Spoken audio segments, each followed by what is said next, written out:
دوستو رمضان المبارک ایک بابرکت اور رحمتوں والا مہینہ ہے۔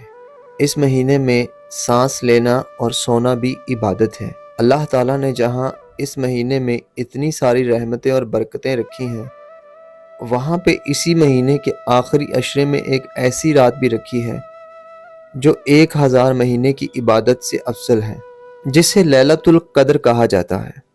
دوستو آخری عشرے کے ایام میں حضور صلی اللہ علیہ وسلم انتہائی یکسو کے ساتھ عبادت الہی میں مصروف رہتے تھے اور دنیا سے کنارہ کش ہو کر راتوں کو جاگا کرتے تھے۔ ان راتوں کی ایک اہم فضیلت یہ بھی ہے کہ اللہ نے قرآن مجید کو شب قدر میں نازل کیا، اسی لیے یہ رات 1000 مہینوں سے بہتر ہے۔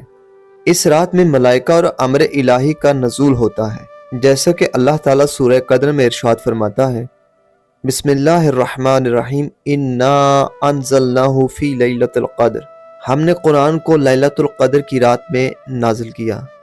وما ادراک ما لیلۃ القدر، اور تم کیا جانو کہ لیلۃ القدر کیا ہے؟ لیلۃ القدر خیر من الف شہر، تنزل الملائکۃ والروح فیہا باذن ربہم من کل امر، سلام ہی حتی مطلع الفجر۔ 1000 مہینوں سے بہتر ہے یہ رات کہ اس رات میں اللہ کا امر لے کر فرشتے نازل ہوتے ہیں۔ دوستو اسی شب نیکی، برائی، ولادت، موت، رزق اور جتنے بھی اموال اور واقعات ہیں، اسی رات لوگوں کی قسمت میں لکھ دیے جاتے ہیں۔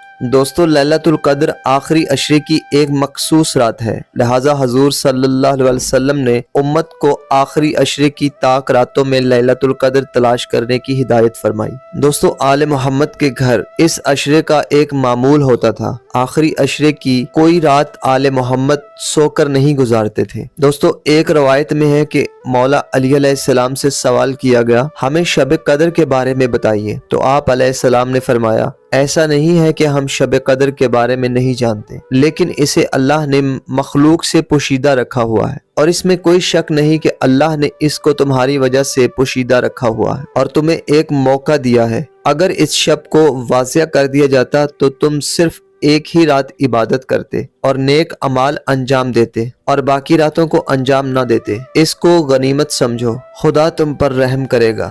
دوستو روایت میں اس رات کی مخصوص نشانیاں بتائی گئی ہیں۔ محمد بن مسلم نے امام جعفر صادق علیہ السلام سے سوال کیا کہ شب قدر کی پہچان کیا ہے، تو امام علیہ السلام نے ارشاد فرمایا، اس کی پہچان یہ ہے کہ ہوا خوشگوار ہو جاتی ہے، اور اگر اس رات ہوا گرم ہوتی ہے تو خوشگوار ہو جاتی ہے۔ اس رات کی عظمت اور برکتیں اور فضیلت اہل بیت رسول سے متصل ہے۔ دوستو امام محمد باقر علیہ السلام نے ارشاد فرمایا، خدا کی قسم، بے شک جو شخص لیلۃ القدر کی تصدیق کرتا ہے وہ بغیر کسی شک و شبہ کے یقین پیدا کر لیتا ہے کہ یہ شب ہمارے ساتھ مخصوص ہے۔ اس لیے جب حضور صلی اللہ علیہ وسلم کے وصال کا وقت قریب آیا تو حضور صلی اللہ علیہ وسلم نے تمام صحابہ کو جمع کیا اور مولا علی علیہ السلام کو پاس بلا کر فرمایا، علی تمہارے ولی ہیں، اگر تم نے ان کی اطاعت کی تو کمالات تک پہنچ جاؤ گے، اور جو کوئی بھی لیلۃ القدر پہ ایمان نہیں لاتا وہ منکر ہے، اور جو کوئی لیلۃ القدر کے سلسلے میں ہمارے نظریے سے اختلاف رکھتا ہو وہ سچا نہیں ہو سکتا مگر یہ کہ اعتراف کر لے کہ ہمارا ہی واسطہ ہے، اور جو اس کا اقرار نہ کرے وہ جھوٹا ہے۔ بے شک اللہ اس چیز سے بلند اور برتر ہے کہ امور کو روح اور ملائکہ کے ساتھ کافر اور فاسق پہ اتارے، ایسا بھی نہیں ہے کہ وہ نازل نہیں ہوتے، کیونکہ کبھی بھی کوئی شے معدوم پہ نازل نہیں ہوتی۔ دوستو اللہ تعالیٰ نے یہ رات دے کر ہم پر اہتمام حجت کی ہے۔ اگر کوئی شخص خود کو جہنم سے بچانا چاہتا ہے تو وہ ان راتوں کو عبادت کرے اور کثرت سے آل محمد علیہ السلام پہ درود پڑھے۔